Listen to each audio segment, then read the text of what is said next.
Before, like, I think we get into like how we work through resentment, I think it'd be cool to like hear from everyone if they have somebody in their life that they still hold on to resentment for. Or if it happened. If it happened, is there something? Right now, thankfully, no. But I had a period of my life where I was resentful, and I started to get resentful, and I did not like the feeling of it. And who were you resentful towards? Yeah, my ex. Yeah. But before we were separated, type thing. But I started to have these negative feelings, and it was getting stronger and stronger, and I didn't like the way that I was feeling, and I realized that I was blaming him for things, but I needed to look at myself, and I realized that I had expectations, like that could not be met because those were mine, and I can't expect somebody to fulfill these expectations. So I kind of had to look into myself, into like, why do I have this expectation, and work through that. And as I was working through that, then the resentment started to go away because it made no sense. I was trying to get him to do things, but I can't control somebody. I can only control myself. So I kind of had to ask myself, okay, what is that all about? What are you expecting? Why are you expecting that? What are you missing in yourself that you feel like somebody else needs to do that for you? So yeah, that was. So did it involve any type of forgiveness towards him? Yes, but it's more a question of like, stop trying to put the responsibility onto somebody else. Right. That was really the thing for me. Because I realized that that's what I was doing. I'm like, why are you so resentful? Like, you're trying to change somebody who's being themselves. Like, you need to look into, for me, I needed to look into myself. And it's kind of funny because it was like little things that started to become more and more and more and more, like things like not, for me, being respectful of the cleanliness of the space. That was a little thing, but like it started to become bigger and bigger, and I started to see it as being disrespectful, and then you should be doing this, you should be doing that, and I'm like, no, wait a minute, like if I want certain things to be a certain way, like I have to be able to control my own space, and then whatever else he decides to do, that's on him, and then I have to make a decision based on that. So it wasn't really like you were resenting him, it was more like something was showing up for yourself that you weren't dealing with, and you're projecting it onto him, and that's where the resentment came from? Yes. But that's like all resentment, though. Well, I don't know. One could say that's all. One could say that's all resentment.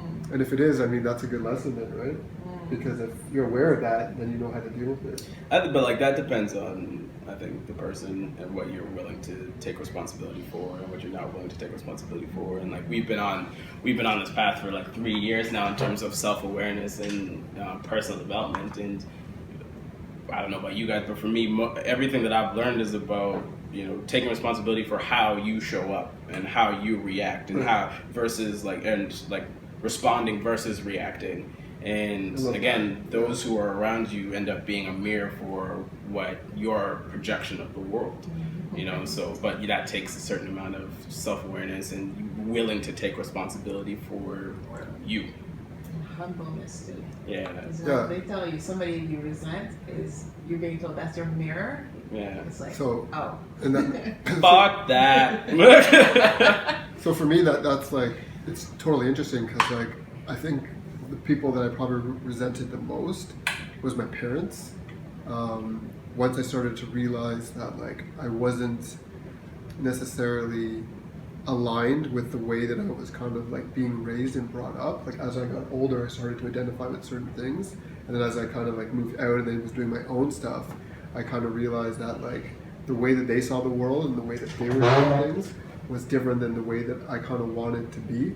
And I started to resent them for like for the way that they were trying to project their beliefs and stuff onto me. I started to resent them for that because like that was like in my kind of DNA. So once I kind of identified that like it was kind of like embedded in my subconscious and stuff, then I started to kind of feel resentment towards them because of all the things I didn't have.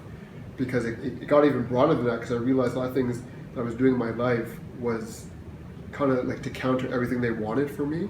So if they wanted me to go to like a university or wanted me to get this job or they wanted me, like I had to have all this money and have all these things, I just kind of wanted to do the opposite.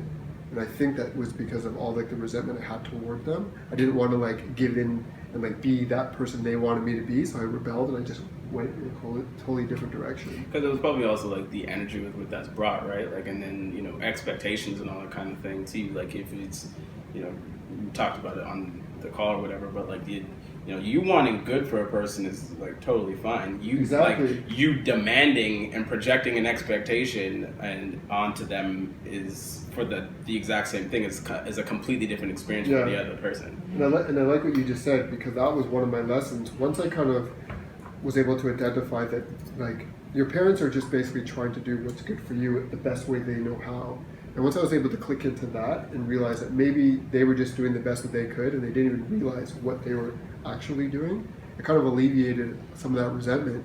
And then what also was really helpful was able to like actually sit down with them and have like an open conversation and tell them how I was feeling, tell them what came up, and even to say thank you for all the things that they did. And that went back to my kind of point before, was just like forgiveness. And that helped me kind of, like, there's still some resentment there, I'm not going to lie, but it definitely helped me alleviate a lot of that resentment, which is being able to forgive and kind of let go and move on. It's just to that point, it's like it's something that I thought that had occurred earlier before, but even today, and something that I'm really going to start to cultivate is just like, I feel like it was like a message that came through, but it's just like, see the innocence. See the innocence. Yeah. And like, the more that I spend looking at the emotional conditioning of everything that I've inherited up until this point, it's like the more that I'm aware of like the innate innocence of everybody. Because you don't choose your genetic markers, you don't choose your family, you don't choose a lot of the foundational things with what becomes you. Right. You know? Exactly. And then like, you know, I think that it's tough to be able to kind of get to that point, because like that means that you have to let go of wanting to make that person wrong. And like, I feel like it's an instinct too. That's an amazing point, man. Why is that such an instinct to like want to like make someone feel wrong and like to feel like, you know, like almost like you're better than them and to put them in their place, like Ego kicking in. the ego, yeah. So, because like if they're wrong, then you're right, and that's safe, Yeah. right? Like, and it's kind of, I feel like it's getting to like that But place of safety. It's a darkness within that. I think like even I'm learning to kind of strip away the sort of label of like darkness and evil. Mm-hmm. Not to say that, like, Not there are evil, things that but- support that life and things that don't support life, and I feel like just accepting the fact that we're all human and we're born with animal nature and animal instincts, and I think to just pretend that isn't there is not supportive, and then you end up judging people and you end up like not. I think accepting how you feel about things is step one, and it's just like, this is what's coming up, this is what's true for me in this moment, Dealing with it. and just I feel like, and then being okay with it is step one, and then for me, like, it's again this thing that I'm now cultivating is like, see the innocence. Like, everything that happens, everything that we have, everything that you've experienced as to what you call you has been inherited. Right? Like, you didn't choose the world, you didn't choose the age, you didn't choose your, like, everything that I mentioned before, your family, your genetics, you didn't choose that shit. You this is your lot, you know? Mm-hmm. And then what happens after that, like, is again a byproduct of a bunch of emotional conditioning. And I think that what's scariest about that is that like people start questioning their identity, or like you can start questioning the identity of the small self, and that's a very terrifying place for me, for starters, and like I think for a lot of people, because like what is and what is not, and it goes down a further spiritual path of what that means and all that kind of stuff. But see the innocence is like my thing right now. Yeah, that's good. That's a good outlook. So then, what's your experience in terms of resentment? oh man, left, right, and center. No, but is there one that kind of just like stands out? My sister was the first thing that came to mind when that question was brought up. Was my sister? She's taken actions that are best for her, but again, expectation. And for me, anytime the word "should" comes up, whether I'm thinking it or whether I say it, I'm like, that's a flag on the play for me right there. Because that's usually only associated with expectation. This should happen. And then, but circling back to my sister, it's just a bunch of things, actions that she's taken that I felt a way about, that I thought should be a certain way, and that I thought we should be closer, that you should not be taking these actions. and XYZ and ABC. So that's just something that I dealt with part of that. But even what I'm learning now about dissolving those kind of emotional bedrocks and around that kind Yeah, of do you stuff. still have any resentment which comes up to your sister? Do I have resentment? Partly, yeah. As throughout this conversation, I feel it dissolving actually. Yeah, I think that's a key thing is like having the conversations and not keeping it inside, right? So I think at the very least, I like admitting them. I think that's the biggest Admitting problem. Admitting that you have them. I feel like because there's so much judgment, and then there's so much guilt over that judgment, and then there's so much fear over the guilt over that judgment. Like the emotional complexes of our mind is incredible, and it's just being with them. And I think that's a key point. It just keeps coming up. Is like when those things arise, not to like suppress it, but to deal with them. And have conversations, or even have conversations with that person about it, which is probably, it could be a very, I guess, uncomfortable situation, but I think the most rewarding. And I think once you can get to a certain level of consciousness and awareness, that can definitely help free you from that resentment. So, oh well. Well, we know who your family member is. But the audience doesn't. Yeah. We could just stick it with it. We could just leave it as family member if you want. That's up to you. Well, I mean, I think yours is clutch right now because it's something you're going through. Something I'm going through, and resentment itself has been a centerpiece of my whole childhood for so many reasons, and it's because of resentment that led to a lot of like low self-esteem and depression when I was younger, and like anxiousness, because it didn't have a sense of identity of any culture that my ethnicity is, right? Because I grew up here, my parents they didn't really install any kind of culture, right? So I resented that, not feeling like I'm a part of any group, for example. When you say you resented that, like when you were a kid, or you mean like now you realize? Oh, like growing up. Yeah. Oh, wow, okay. Yeah. Okay.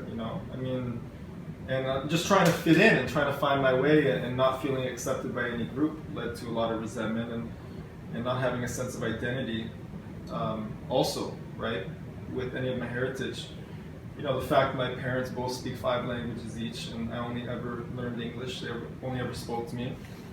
Resented that. The fact that, I didn't have either parent there to be like a mentor or a guide for me. I resented that.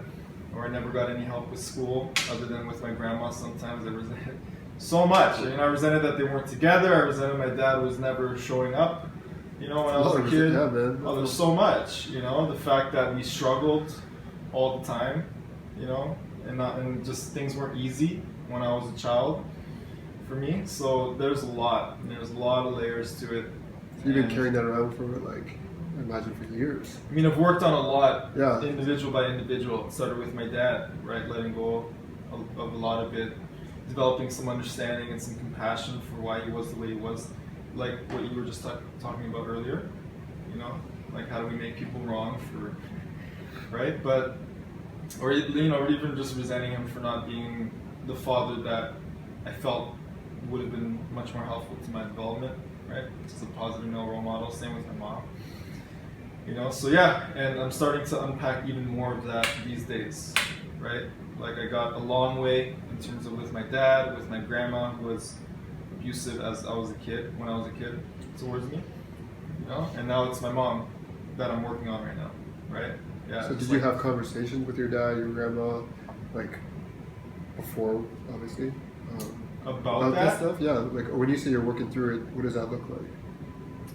Working through it for myself, because I've noticed the more I worked on it with myself, the more it shifted the relationship that we had, right? Okay. Because it just removed the blocks to love and care that I had towards my dad. It started there. So what kind of like exercises were you doing? Well, it was a lot of writing. And reflection, yeah. Right? And the big one actually started when we had that healing circle, where I had this was at my place a few years ago, right? Where they guided me through a visualization that I was having a conversation with him. Like in a mastermind group? Yeah. That one? I remember that. Yeah, and that's what broke everything open. So after that, I was able to actually get a sense of love for him that I never had in my life. right? But was there a conversation between him and I directly?